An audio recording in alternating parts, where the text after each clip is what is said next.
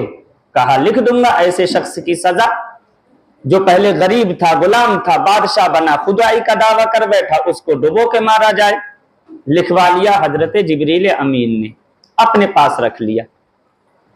وقت آیا کہ فرعون تخت و تاج کا مالک ہوا، سمجھ گئے، بادشاہ بنا، اور ایسا مغرور متکبر ہو گیا کہ دعویٰ کر دیا انا ربکم الاعلی، لوگوں میں تمہارا سب سے بڑا خدا ہوں. معاذ اللہ، خدائی کا دعویٰ کیا، اور باقی آپ نے سب سنا ہی ہوگا. اب جب اللہ رب العزت نے اس کو دریائے نیل میں غرق کیا، جب ڈبویا، اور جب یہ غوطے کھا رہا تھا، پانی کے اندر جاتا تھا، پھر اوپر آتا تھا، چیختا تھا لوگو بچاؤ لوگو بچاؤ، جب اس کو غرق کیا تو اس وقت حضرت جبریل امین اس کا لکھا ہوا اس کے پاس لے کر کے آئے. فرمایا فرعون پڑھو اس کو، یہ سزا تم نے ہی لکھی ہے، یہ سزا تمہاری ہی لکھی ہوئی ہے. پہلے غلام تھے، بادشاہ بنے، تخت و تاج کا مالک بنایا، خدائی کا دعویٰ کر بیٹھے، اب ڈوب ڈوب کر کے مر رہے ہو تو کہہ رہے ہو بچاؤ. اس سے پہلے یہ سزا تو نے ہی لکھی تھی. اللہ رب العزت نے بتا دیا کہ میں تخت و تاج دینا بھی جانتا ہوں، اور تخت و تاج پر اگر غرور گھمنڈ آ جائے تو پانی میں غوطہ دے کر کے ڈبو کر کے مارنا بھی جانتا ہوں. وَتُعِزُّ مَن تَشَاءُ وَتُذِلُّ مَن تَشَاءُ. اللہ تعالی حکومت دیتا بھی ہے، اور جب حاکم مغرور متکبر ہو جائے تو اللہ نے بتا دیا کہ میں تخت و تاج سے کھینچ کر پانی میں غوطہ دے دے کر کے مارنا بھی جانتا. پوری دنیا میں 4 بادشاہ ایسے گزرے ہیں جنہوں نے پوری دنیا پر حکومت کی، پوری دنیا پر حکومت کی. ان میں سے ایک نمرود ہے، 2 مسلمان ہیں 2 کافر ہیں. کافروں میں سے ایک نمرود ہے. نمرود ایسا بادشاہ ہے کہ جس نے پوری دنیا پر حکومت کی. اللہ رب العزت نے تخت و تاج کا مالک بنایا، اور اس کے بعد میں جب اسے غرور اور گھمنڈ آیا، اہنکار اس میں بھرا، تو عزیزان گرامی خدائی کا دعویٰ کر بیٹھا. اور معلوم ہے اس نے اپنے دربار کا آداب کیا مقرر کیا تھا؟ ادب. تخت پر بیٹھتا تھا، جو بھی دربار میں آتا پہلے سجدہ کرتا، پہلے اپنے آپ کو سجدہ کرواتا تھا، اس کے بعد میں اس کی فریاد کو سنتا تھا. یہ اس کے دربار کا ادب تھا. لیکن اللہ رب العزت نے ایک مچھر کو ناک کے ذریعے اس کے بھیجے میں بھیج دیا، اور وہ مچھر اس کے بھیجے کو کھاتا تھا. اب کچھ روایتوں میں تو آیا ہے کہ لنگڑا مچھر تھا. جب اس کے بھیجے کو کھاتا تھا تو پھر اللہ تعالی نے اس پر ذلت بھی ایسی مسلط فرمائی کہ وہ مچھر کو بھیج کر کے اس کے بھیجے پر بٹھا دیا. وہ جب اس کے بھیجے پر ڈنک مارتا تھا تو اس کو کھجلی پڑتی تھی، تو جب اس کے ہاتھ مارے جاتے تھے تو وہ ایک کونے میں بیٹھ جاتا تھا سکون سے.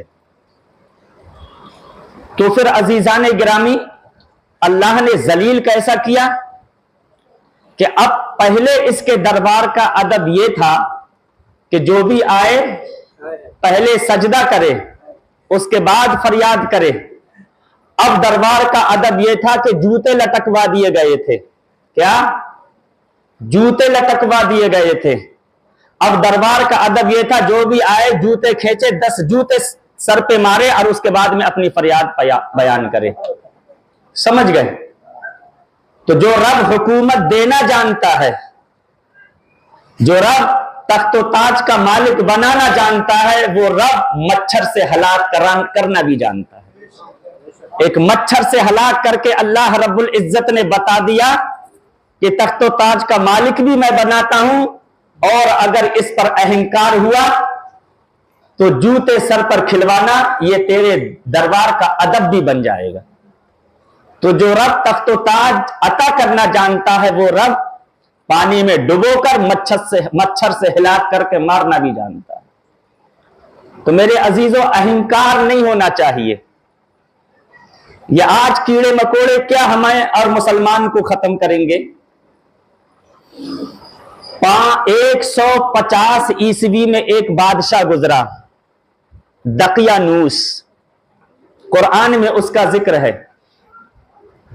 یوں تو جتنے بادشاہ آئے انہوں نے اہل ایمان پر بڑا ظلم کیا، بڑا ستم کیا، لیکن اس نے تو ظلم کی حد ہی کر دی۔ اس کا واحد مقصد یہ تھا کہ اہل ایمان کو بت پرست بنایا جائے۔ بوڑھا جوان، مرد، عورت، بچے جو بھی ملے ان کو بت پرست بنایا جائے، مرتد بنا کر کے بت پرستی میں مبتلا کیا جائے۔ اس کے لیے اس نے اپنے چھوٹے بڑے شہروں میں مندر بنوا دیے تھے، اور ان مندروں میں الگ الگ نام کی مورتیاں رکھوا دی تھی۔ جب ملک کا دورہ کرتا تھا، جس علاقے میں جاتا تھا اس علاقے کے اہل ایمان کو بلاتا تھا اور کہتا تھا اس کو پوجا کرو، مورتی کی پوجا کرو۔ اگر اہل ایمان میں سے جو مرتد ہو جاتا اس کو تو چھوڑ دیتا، اور جو اپنے ایمان پر ثابت قدم رہتا اس کو سخت سے سخت سزائیں دیتا تھا۔ 3 سال کے عرصے میں، کتنے؟ 3 سال کے دور حکومت میں دقیانوس نے 80,000 اہل ایمان کو قتل کرایا، نہ جانے کتنوں کو مرتد بنا دیا، اور جو ایمان سے نہیں پھرتا تھا اس کو 2-1 دن کی مہلت دیتا تھا، یا تو پھر قتل کرا دیتا تھا، یا تو پھر اس کو قید خانے میں قید کرا دیتا تھا۔ اس کا مشن ہی یہ تھا کہ اہل ایمان کو مرتد بنایا جائے۔ عزیزان گرامی، ایسی دردناک سزائیں دیتا تھا۔ اہل ایمان کو بلاتا، 10 کو چھوڑ دیتا، 10 کو قتل کراتا، وہیں پر لاشیں پڑی رہتی، لاشیں بچھی ہوئی ہوتی، اہل ایمان کو بلا کر کے کہتا تھا یا تو بت کو پوجا کرو، ورنہ پھر جو انجام ان لوگوں کا ہے اس کے لیے تم تیار ہو جاؤ۔ جو لوگ ایمان سے پھر جاتے ان کو تو چھوڑ دیتا، اور جو لوگ اپنے ایمان پر ثابت قدم رہتے ایسی ایسی سزائیں دیتا۔ جو ایمان پر ثابت قدم رہتا، جم جاتا، ٹک جاتا، اس کے پورے جسم پر روئی لپٹوا دیتا، روئی پورے جسم پر لپٹوا دیتا، اس کے اوپر تیل چھڑکوا دیتا، اور کھلے میدان میں اس میں آگ لگا کر کے چھوڑ دیتا تھا۔ وہ بھاگتا، تڑپتا، دوڑتا تھا، اس کے پورے جسم میں آگ لگا دیتا تھا۔ لیکن ایسے بھی اہل ایمان تھے، ان ساری سزاؤں کو دیکھنے کے بعد بھی وہ ایمان پر پہاڑ کی طرح ثابت قدم رہتے۔ تو میرے عزیزوں، کہنے کا مقصد یہ ہے، گھبرانے کی ضرورت نہیں ہے۔ اسلام کی فطرت میں قدرت نے لچک دی ہے، جتنا ہی دباؤ گے اتنا ہی یہ ابھرے گا۔ یہ دین اللہ کا پسندیدہ دین ہے، اس کو اللہ نے بھیجا ہے، اللہ نے پسند فرمایا ہے، اللہ اس کو کبھی بھی مٹنے نہیں دے گا۔ ہاں، یہ کچھ وقت کی پریشانیاں آتی ہیں جو ہماری بدعمالیوں کی سزا ہوتی ہیں، گھبرانے کی ضرورت نہیں ہے، ضرورت اس بات کی ہے کہ ہم اپنے آپ کو اسلام کے سانچے میں ڈھالیں۔ اور یہ آج کا کوئی نیا پروپیگنڈا نہیں ہے، آپ نے کل سنا نا، ابتدا سے لے کر آج تک برابر اسلام کے خلاف سازشیں رچی جا رہی ہیں، اسلام کے خلاف مخالفت میں کوششیں کی جا رہی، لیکن آج تک یہ مذہب اسلام پوری شان شوکت کے ساتھ قائم اور دائم ہے، اور صبح قیامت تک قائم و دائم رہے گا۔